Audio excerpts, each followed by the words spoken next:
Hello दोस्तों, आप सभी का स्वागत है आपके अपने YouTube channel gratitude learning academy में। दोस्तों आज हम लोग पॉलिटी के ही सेक्शन को आगे बढ़ाने वाले हैं। इससे पहले मेरा 2-3 वीडियो पॉलिटी का आ गया है, आप उसे देख लीजिए पहले, उसके बाद इस वीडियो को देखिएगा तो आप लोग को ज़्यादा अच्छे से समझ में आएगा। और आज के वीडियो में हम लोग देखने वाले हैं राज्य के नीति निदेशक तत्व, जिसे directive principle of state policy के नाम से भी जाना जाता है। ठीक है दोस्तों, लेकिन वीडियो को शुरू करने से पहले जिन लोगों ने अभी तक हमारे चैनल को सब्सक्राइब नहीं किया है वो जल्दी से इसे सब्सक्राइब कर लीजिए, साथ ही बेल आइकन को भी प्रेस कर दीजिए ताकि आगे आने वाले वीडियोज़ की नोटिफिकेशन आप सभी को मिलती रहेगी। दोस्तों PDF के लिए आप लोग टेलीग्राम चैनल से जुड़ जाइए, जिसका लिंक इस वीडियो के डिस्क्रिप्शन बॉक्स में दे दिया गया है। और दोस्तों साथ ही साथ जो डेली लाइव सेशन चलता है रात के 9 बजे से 10 बजे के बीच में, तो उसमें भी आप लोग ज़रूर से ज़रूर जुड़िए, क्योंकि उसमें इंपॉर्टेंट जो क्वेश्चन होते हैं उसको लिया जाता है, जो कि स्पेशली रेलवे के एग्ज़ाम को ध्यान में रखकर और SSC जैसे जो एग्ज़ाम होते हैं उनको ध्यान में रखकर लिया जाता है दोस्तों। और उनमें जो क्वेश्चन होते हैं वो अधिकतर जो प्रीवियस ईयर में पूछे गए क्वेश्चन हैं उन्हें लिया जाता है। ठीक है दोस्तों, साथ ही साथ उसमें करंट के भी टॉपिक को ऐड किया जाता है, तो उससे भी आप लोग ज़रूर से ज़रूर जुड़िएगा। वो डेली रात में 9 बजे से 10 बजे तक आता है और उसका भी लिंक आप लोगों को टेलीग्राम पे क्लास शुरू होने से पहले दे दिया जाता है, तो आप लोग इसलिए टेलीग्राम चैनल से ज़्यादा लोग जुड़ जाइए। तो चलिए दोस्तों शुरू करते हैं आज के इस इम्पोर्टेंट क्लास को। देखिए दोस्तों, अगर हम लोग नीति निदेशक तत्व के बारे में अगर बात करें तो ये हमारे संविधान के भाग 4 में और अनुच्छेद 36 से लेकर 51 के बीच में इसके बारे में उल्लेख किया गया है। ठीक है दोस्तों, और इसे जो है वो हमारे भारतीय संविधान में आयरलैंड से लिया गया है। ठीक है, आयरलैंड के संविधान से इसे लिया गया है। ठीक है दोस्तों, हमारे संविधान में बहुत सारे ऐसे पॉइंट हैं और बहुत सारे सब्जेक्ट को है जो दोस्तों वो दूसरे देशों के संविधान से लिया गया है। तो आप लोगों को ये भी पॉइंट को याद रखना है कि नीति निदेशक तत्व को, जिसे DPSP भी कहते हैं शॉर्टकट में, तो इसे कहाँ से लिया गया है, तो आयरलैंड से लिया गया है। और अगर थोड़ा डीप में अगर आप लोग जानना चाहते हैं तो आयरलैंड ने इसे कहाँ से लिया है, तो आयरलैंड ने इसे फ्रांस से लिया है। ये आप लोगों को कहीं पूछा तो नहीं जाएगा, लेकिन भी आप लोग इसे याद रख सकते हैं, ये भी इम्पॉर्टेंट पॉइंट है। और देखिए दोस्तों, अगर इसे संविधान में जगह दिया गया है तो इसका कुछ ना कुछ तो उद्देश्य रहा होगा। तो इसका उद्देश्य है लोक कल्याणकारी राज्य की स्थापना करना।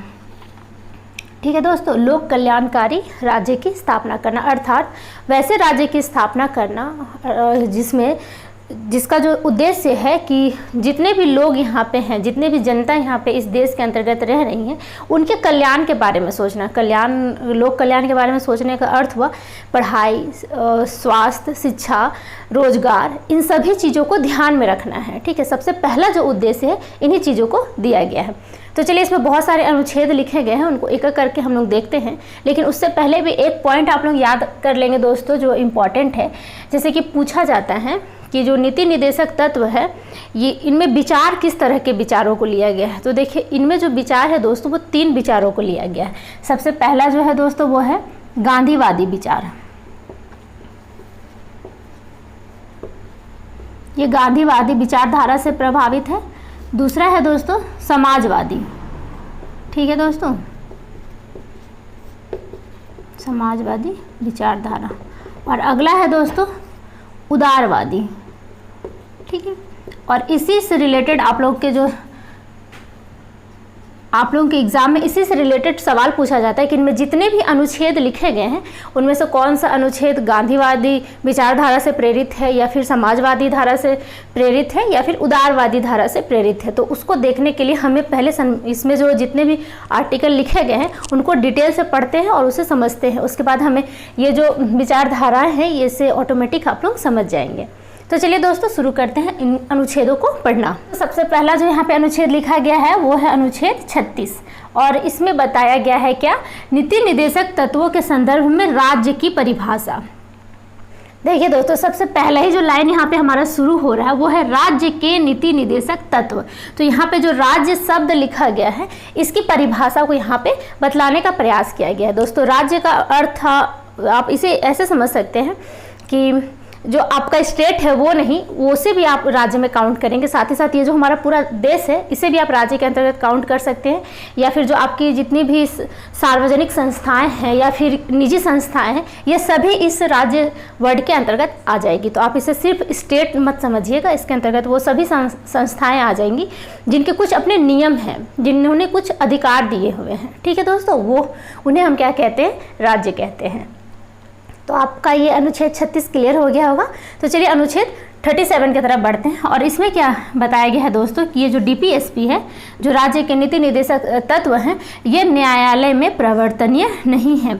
इसका अर्थ ये हुआ दोस्तों कि अगर इनमें जितनी भी बातें लिखी गई हैं, अगर ये कार्य अगर राज्य अर्थात जो संस्थाएं हैं, देश हैं या फिर जितने भी स्टेट हैं, अगर इन्हें पूरा नहीं करती हैं तो आप इसके विरुद्ध में न्यायालय नहीं जा सकते हैं, क्योंकि ये न्यायालय में प्रवर्तनीय नहीं है। आपने मौलिक अधिकार के संदर्भ में ये पढ़ा था कि मौलिक अधिकार का अगर हनन होता है तो हाई कोर्ट और सुप्रीम कोर्ट रीट जारी कर सकती थी, लेकिन यहाँ पे वो प्रावधान नहीं दिया गया है। तो इस चीज़ को आप लोग ध्यान में रखिएगा।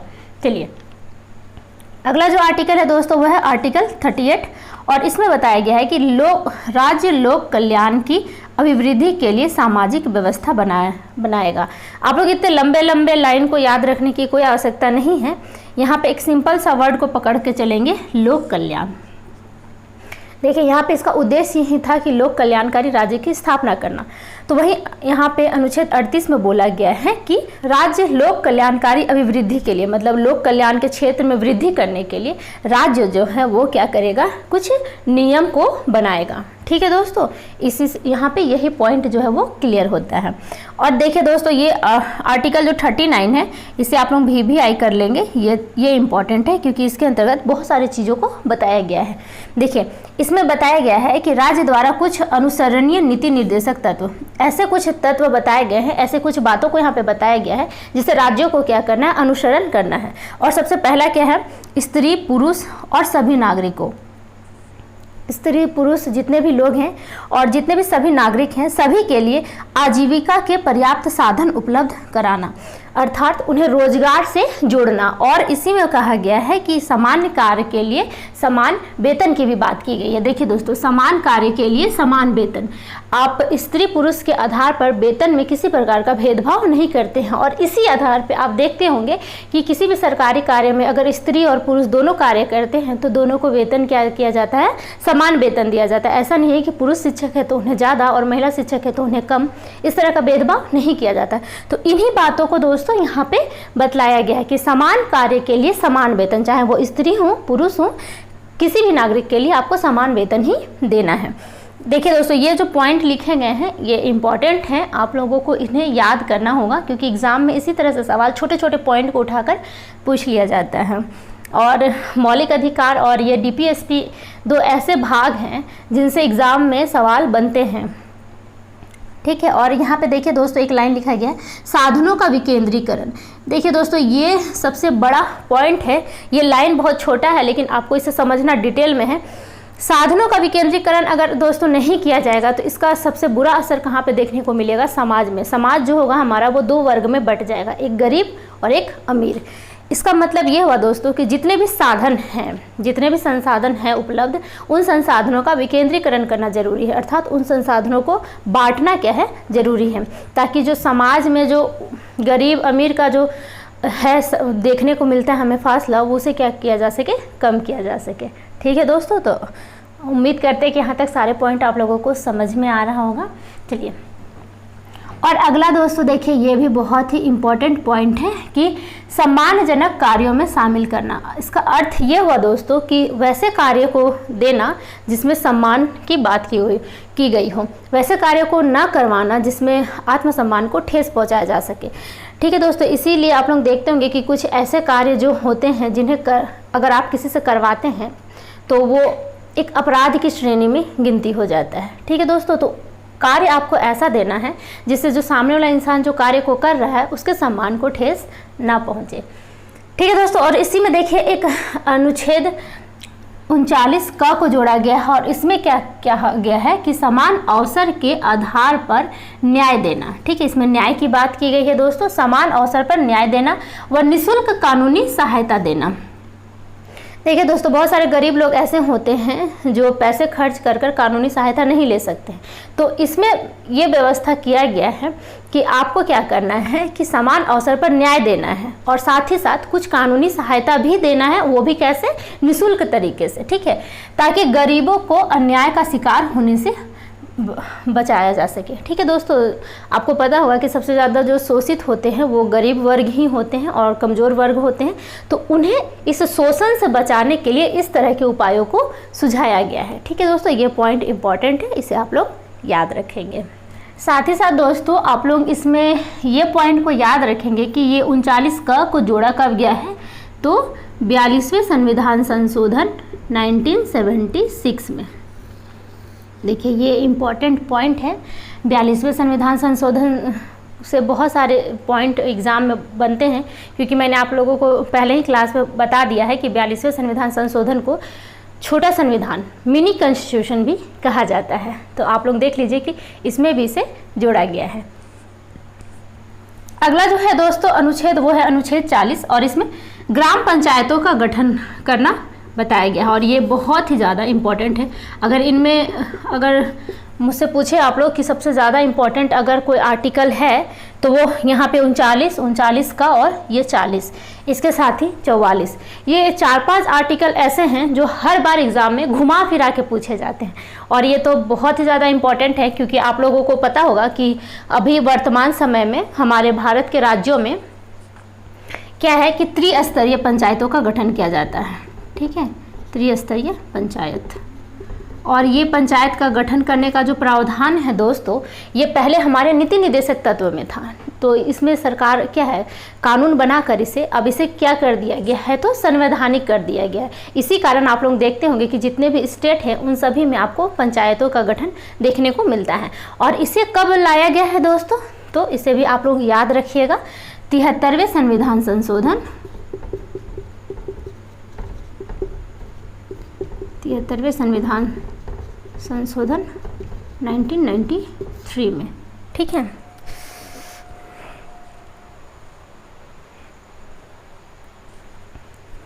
और इसे क्या कर दिया गया, तो इसे संवैधानिक दर्जा दे दिया गया। और अगर देखिए आप लोगों को, जैसे मैंने आप लोगों को बता दिया कि गांधीवादी विचारधारा, तो ये आप लोगों को अनुच्छेद 40 जो दिख रहा है दोस्तों, ये क्या है, गांधीवादी विचारधारा से प्रेरित है। क्योंकि आप लोगों को पता होगा कि गांधी जी ने ही सबसे पहले जो है वो कहा था कि अगर देश का विकास करना है तो सबसे पहले क्या करना पड़ेगा, गाँव का विकास करना होगा। तो सबसे पहले गाँव को ही क्या करना पड़ेगा, गणतंत्र बनाना पड़ेगा। तो ये गांधीवादी विचारधारा से प्रेरित है ये आर्टिकल 40। ठीक है, चलिए अब उसके आगे बढ़ते हैं हम लोग और अनुच्छेद 41 को देखते हैं। यहाँ पे बताया गया है दोस्तों कि कुछ दशाओं में काम पाने का अधिकार, शिक्षा। देखिए कुछ दशाओं में काम पाने का अधिकार कहने का मतलब ये हो गया दोस्तों कि अगर कोई गरीब है, बेरोजगार है, ठीक है, कोई स्त्री है, कोई पुरुष है, अगर वो कोई और तरीके का काम को नहीं कर सकते तो उन्हें क्या करना है, आपको कुछ कार्यों को करने के लिए देना है। ठीक है, और इसी में क्या किया गया दोस्तों, शिक्षा और लोक सहायता की भी बात की गई है। आप लोग ये सब वर्ड को पकड़ के चलेंगे दोस्तों, क्योंकि ये नीति निर्देशक तत्व में थोड़ा सा कन्फ्यूजन रहता है, क्योंकि आर्टिकल ज़्यादा हैं और सभी को याद कर पाना थोड़ा सा मुश्किल है। तो आप लोग इसे रिलेट कर करके पढ़ेंगे। जैसे कि यहाँ पे 39 का को आप लोग एक साथ याद कर लीजिएगा तो हो जाएगा काम आपका, और यहाँ और 40 और 41 को भी आप लोग एक साथ याद कर लीजिए। और देखिए दोस्तों अनुच्छेद 42 में कहा गया है न्याय संगत कार्य, प्रसूति सहायता। ठीक है, न्याय संगत कार्य का मतलब ये हो गया दोस्तों कि कार्य आप लोग को वैसा देना है जो न्याय संगत हो, जिसे करने में किसी तरह की कोई किसी प्रकार की दूसरे लोगों को हानि ना पहुंचे। ठीक है, उस तरह का कार्यों को इसमें देना है। और साथ ही साथ प्रसूति सहायता, अर्थात इसका ये हुआ दोस्तों कि जो गर्भवती महिलाएं हैं उनके जब बच्चे का जन्म का समय जब आता है उस वक्त पे भी आपको सहायता देना है। तो आप लोगों ने देखा होगा कि अभी बहुत सारे जो गाँव होते हैं उनमें ANM जैसी व्यवस्था की जाती है, तो वो इसी आर्टिकल के तहत की जाती है। तो ये भी आप लोगों को ध्यान में रखना है। चलिए दोस्तों अगला है हमारा आर्टिकल 43 और इसमें क्या बताया गया है दोस्तों, कामगारों के लिए निर्वाह मजदूरी। अर्थात ये हुआ दोस्तों इसका कहने का कि आपको किसी भी व्यक्ति से बेगारी नहीं करवाना है, आप किसी भी व्यक्ति से ज़बरदस्ती कार्य नहीं करवा सकते। आप अगर किसी व्यक्ति से काम करवा रहे हैं और आपने अगर किसी को अपने यहाँ काम के लिए रखा है, चाहे वो कोई निजी कंपनी हो या फिर सरकारी कंपनी हो या फिर किसी भी क्षेत्र में अगर व्यक्ति कार्य कर रहा हो, तो उसे क्या करना है, आपको निर्वाह मजदूरी देना है। उतना पैसा आपको ज़रूर देना है जिससे उसका जीवन का क्या हो सके, निर्वाह हो सके। ऐसा नहीं कि वो कार्य तो कर रहे हैं लेकिन उन्हें पैसा नहीं मिल रहा है, तो आपको निर्वाह मजदूरी भी देना है। अगर आप स्टेट है, एक स्टेट है, अब स्टेट का मतलब आप लोग राज्य नहीं समझेंगे, मैंने आप लोगों को पहले ही बता दिया है। चलिए, और इसी के अंतर्गत दोस्तों क्या क्या कहा गया है, और चलिए आगे बढ़ते दोस्तों, आर्टिकल 43 को देखते हैं। 43 का इसमें क्या कहा गया है, उद्योगों के प्रबंधन में कामगारों का भाग लेना। मतलब इसका ये हुआ दोस्तों कि अगर किसी प्रकार का उद्योग को लगाया जा रहा है तो उसमें जितने भी आसपास के जो व्यक्ति हैं जो काम को कर सकते हैं उनको यहाँ पे क्या करना है, उनकी यहाँ पे भागीदारी होनी चाहिए। और इसी के तहत बोला गया है दोस्तों कि कुटीर उद्योगों का भी विकास करना। ठीक है, कुटीर उद्योग क्या होते हैं ये आप लोग को पता होगा, अगर नहीं पता तो समझ जाइए कि वैसे उद्योग जो छोटे छोटे उद्योग होते हैं लेकिन आप क्या कर सकते हैं कि उसे अपने घर पे ही शुरू कर सकते हैं। ठीक है, और इसमें थोड़ी कमाई भी हो जाती है। चलिए, जैसे टोकरी बुनना, ये सब भी कुटीर उद्योग के अंतर्गत आ जाएगा। चटाई बुनना, टोकरी बुनना, झाड़ू बनाना, प्लेट वगैरह जो बनाए जाते हैं पत्ते के, उन सभी को यहाँ पे आप कुटीर उद्योग में काउंट कर सकते हैं। चलिए दोस्तों, अगला जो आर्टिकल है वो बहुत ही इंपॉर्टेंट है और हमारा आर्टिकल है 44। यहाँ तक आप लोग समझ गए होंगे, उम्मीद करते हैं। तो देखिए, नागरिकों के लिए एक समान सिविल संहिता, अर्थात इसका मतलब ये हुआ कि जितने भी व्यक्ति हैं उन सभी के लिए क्या करना है, आपको एक समान सिविल संहिता को लाना है। ठीक है, इसका मतलब ये हुआ कि जितने सारे व्यक्ति जो है वो एक समान हैं, उनके लिए जो भी कानून बनाए जाने चाहिए वो क्या होने चाहिए, एक समान ही होने चाहिए। चलिए, और हमारा जो आर्टिकल है दोस्तों 45 वो कहता है बच्चों के लिए निःशुल्क और अनिवार्य शिक्षा का उपबंध करना। देखिए दोस्तों, इसी में क्या किया गया कि बाद में इसे उठाकर 21A में डाल दिया गया है। ठीक है, मौलिक अधिकार के 21A में जोड़ा गया है और 86वें संविधान संशोधन अधिनियम 2002 द्वारा उसे जोड़ा गया। तो यहाँ पे जो बच्चे थे उनको तो मौलिक अधिकार में शामिल कर दिया गया। तो इसमें अभी क्या किया गया है दोस्तों कि 6 वर्ष से कम उम्र के बच्चों के लिए, 6 वर्ष से कम उम्र के बच्चों, देखिए 6 वर्ष से कम उम्र के बच्चों के लिए देखभाल और उनके लिए जो ज़रूरी सुविधाएं हैं उनको यहाँ पे राज्यों को देने का अधिकार दिया गया है। ठीक है, उन्हें बताया गया है कि आपको उनके लिए कार्य करने हैं। देखिए दोस्तों, यहाँ पे जितने भी आर्टिकल लिखे गए हैं उनमें अगर इन स्टेट जो है इस तरह की इन सभी चीज़ों को अगर पूरा नहीं करती है तो आप कुछ नहीं कर सकते हैं, क्योंकि आपको पता है कि ये न्यायालय में परिवर्तनीय नहीं है। लेकिन भी जब संविधान का निर्माण किया जा रहा था उस वक्त जो संविधान निर्माताओं में जो जितने भी लोग शामिल थे उन सभी लोगों ने ये कहा कि इसे संवैधानिक मतलब न्यायालय में परिवर्तन नहीं बनाया गया है कि ताकि लोग जो हैं इनका खुद से ही मूल्यांकन करें और लोगों को क्या चाहिए वो अपने वोट के द्वारा बताएंगे व्यक्ति को। क्योंकि आपको पता है कि अधिकतर जो नियम कानून है वो राज्य स्तर पे जो विधायिका होती हैं वो उनके द्वारा बनाया जाता है। ठीक है, और केंद्र स्तर पे भी इसी तरह से कानून बनते हैं। तो अगर नहीं बनेंगे कानून और उनमें कार्य नहीं होंगे तो उनमें जो भी परिवर्तन करना है तो वो क्या होगा, जनता के द्वारा 5 साल के बाद वोट के द्वारा उन्हें बताया जाएगा वो कितने उनके कामों से खुश हैं या फिर नहीं हैं। तो यहाँ तक आप लोग समझ गए होंगे। चलिए अब आर्टिकल 46 को देख लेते हैं। इसमें कहा गया है दोस्तों कि शेड्यूल कास्ट, शेड्यूल ट्राइब, अन्य कमज़ोर वर्गों के लिए शिक्षा और आर्थिक हितों के बारे में आपको काम करना है। ठीक है, और हमारा अनुच्छेद 47 क्या है दोस्तों, पोषाहार, लोक स्वास्थ्य, जीवन स्तर को ऊंचा उठाना। मतलब जितने भी व्यक्ति हैं उन्हें क्या करना है, आपको पौष्टिक आहार को देना है, उनके लोक स्वास्थ्य के लिए आपको कार्य करना है। इसी के आधार पर ही जो दोस्तों सरकारी हॉस्पिटल हैं उनका निर्माण कराया जाता है। ठीक है, और जीवन स्तर को ऊंचा उठाया जाता है। तो आप लोग यहाँ पे देख लेंगे। और पोषाहार के अंतर्गत ही जो आंगनबाड़ी होती हैं उनमें जो छोटे बच्चे होते हैं उनको बहुत सारी चीज़ों को भी दिया जाता है। जो गर्भवती महिलाएं होती हैं उनको भी पौष्टिक आहार के लिए बहुत सारी चीज़ों को दिया जाता है। जो खाने पीने से रिलेटेड चीज़ें होती हैं जो उस वक्त के दौरान पे खाना चाहिए उन सभी चीज़ों को दिया जाता है। चलिए दोस्तों, अगला आर्टिकल है हमारा 48 और इसमें कहा गया है कि कृषि और पशुपालन का कार्य करना।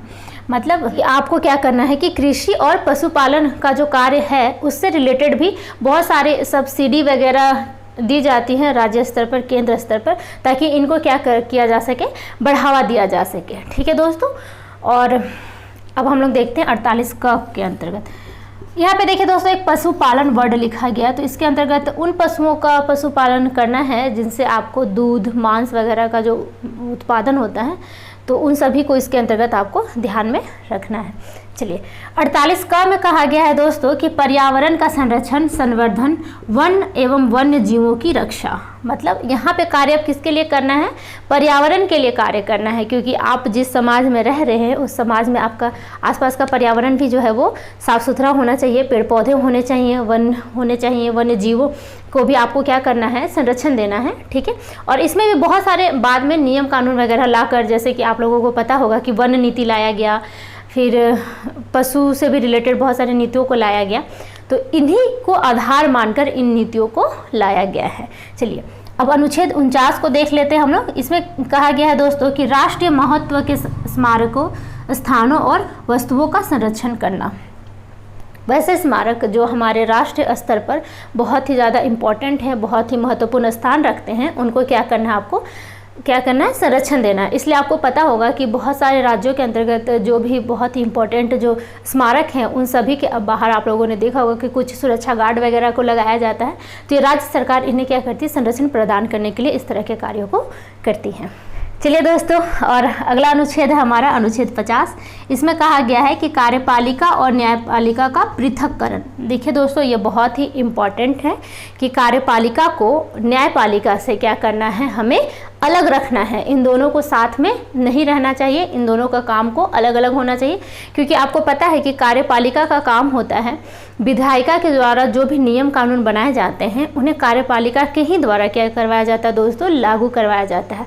और अगर लागू करवाने के दौरान या फिर विधि बनाने के दौरान अगर किसी प्रकार की विसंगतियाँ उत्पन्न होती हैं तो उसे न्यायपालिका के द्वारा ठीक किया जाता है। तो अगर आप मान के चलिए कि अगर एक जगह पर मिल जाते हैं तो क्या ये इनमें जो विसंगतियाँ उत्पन्न हो रही हैं, क्या उन्हें दूर किया जा पाएगा? नहीं। तो उन्हें दूर करने के लिए ही क्या कहा गया है कि न्यायपालिका और कार्यपालिका का पृथक्करण कर देना है, इन दोनों को साथ में कार्य नहीं करना है। तो उम्मीद करते हैं दोस्तों यहाँ तक आप लोग समझ गए होंगे। और यहाँ पे एक इम्पॉर्टेंट आर्टिकल है अनुच्छेद 51। इसमें कहा गया है दोस्तों अंतर्राष्ट्रीय शांति और सुरक्षा की बात की गई है, ठीक है।